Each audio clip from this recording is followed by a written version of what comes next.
Clip number 1168۔ اس clip میں آپ قرآن پاک کی سورہ احزاب کی آیت نمبر 38 سے 39 تک کی تلاوت، ترجمہ اور تفسیر قرآن صراط الجنان سماعت فرمائیں گے۔ بسم اللہ الرحمن الرحیم۔ ترجمہ: اللہ کے نام سے شروع جو نہایت مہربان رحمت والا ہے۔ ما كان على النبي من حرج فيما فرض الله له سنة الله في الذين خلوا من قبل وكان أمر الله قدرا مقدورا۔ ترجمہ: نبی پر اس بات پہ کوئی حرج نہیں جو اللہ نے اس کے لیے مقرر فرمائی۔ اللہ کا دستور چلا آ رہا ہے ان میں جو پہلے گزر چکے، اور اللہ کا ہر کام مقرر کی ہوئی تقدیر ہے۔ ما كان على النبي من حرج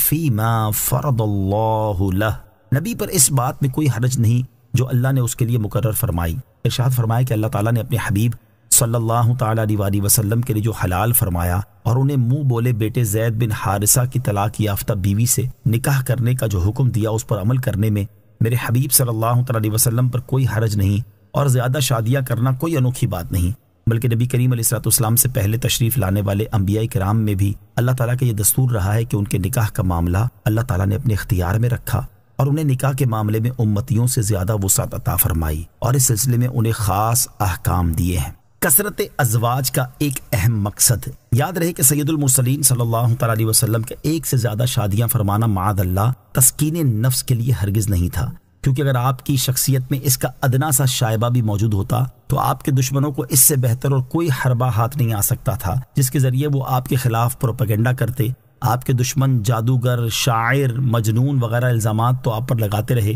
لیکن کسی سخت سے سخت دشمن کو بھی ایسا حرف زبان پر لانے کی جرت نہ ہوئی جس کا تعلق جذباتی بے راہ روی سے ہو۔ اسی طرح آپ علیہ السلام نے اپنی زندگی کے ابتدائی 25 سال انتہائی عفت اور پاک بازی کے ساتھ گزارے، اور 25 سال کے بعد جب نکاح فرمایا تو ہم عمر خاتون سے نکاح میں دشواری نہ ہونے کے باوجود ایک ایسی خاتون کو شرف زوجیت سے سرفراز فرمایا جو عمر میں آپ سے 15 سال بڑی تھی اور آپ سے پہلے 2 شوہروں کی بیوی رہ چکی تھی، اولاد والی بھی تھی، اور نکاح کا پیغام بھی اس خاتون نے خود بھیجا تھا۔ پھر نکاح کے بعد 50 سال کی عمر تک انہی کے ساتھ رہنے پر اکتفا کیا، اور اس دوران کسی اور رفیقہ حیات کی خواہش تک نہ فرمائی۔ اور جب حضرت خدیجہ رضی اللہ تعالیٰ عنہ کے انتقال کے بعد آپ نے نکاح فرمایا تو کسی نوجوان خاتون سے نہیں بلکہ حضرت سودا رضی اللہ تعالیٰ عنہ سے نکاح فرمایا جو عمر کے لحاظ سے بوڑھی تھی۔ یوں ہی اعلان نبوت کے بعد جب کفار کی طرف سے حسین ترین عورتوں سے شادی کی پیشکش کی گئی تو آپ نے اسے ٹھکرا دیا۔ نیز آپ نے جتنی خواتین کو زوجیت کا شرف عطا فرمایا ان میں صرف ایک خاتون ام المومنین حضرت عائشہ صدیقہ رضی اللہ تعالیٰ عنہا کنواری تھی،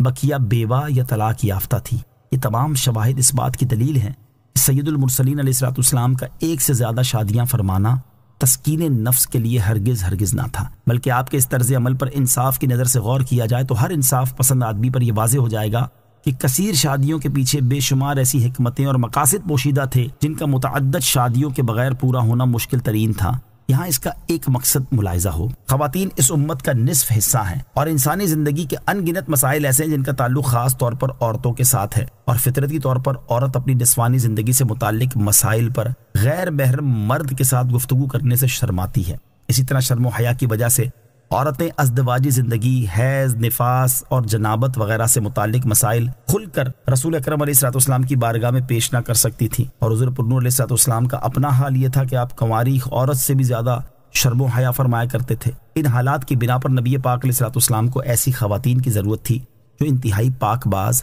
ذہین، فتین، دیانت دار اور متقی ہوں، تاکہ عورتوں کے مسائل سے متعلق جو احکامات و تعلیمات لے کر نبی اکرم علیہ السلام مبعوث ہوئے تھے انہیں ان کے ذریعے امت کی عورتوں تک پہنچایا جائے، وہ مسائل عورتوں کو سمجھائے جائیں اور ان مسائل پر عمل کر کے دکھایا جائے، اور یہ کام صرف وہی خواتین کر سکتی تھی جو حضور پرنور علیہ السلام کے ساتھ ازدواجی رشتے میں منسلک ہوں۔ اور ہجرت کے بعد چونکہ مسلمانوں کی تعداد میں اس تیزی کے ساتھ اضافہ ہونا شروع ہوا کہ کچھ ہی عرصے میں ان کی تعداد ہزاروں تک پہنچ گئی، اس لیے ایک زوجہ سے توقع نہیں کی جا سکتی تھی کہ وہ تنہا ان ذمہ داریوں کو سر انجام دے سکیں گی۔ الذين يبلغون رسالات الله ويخشونه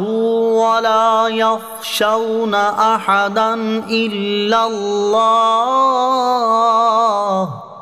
وَكَفَى بِاللَّهِ حَسِيبًا۔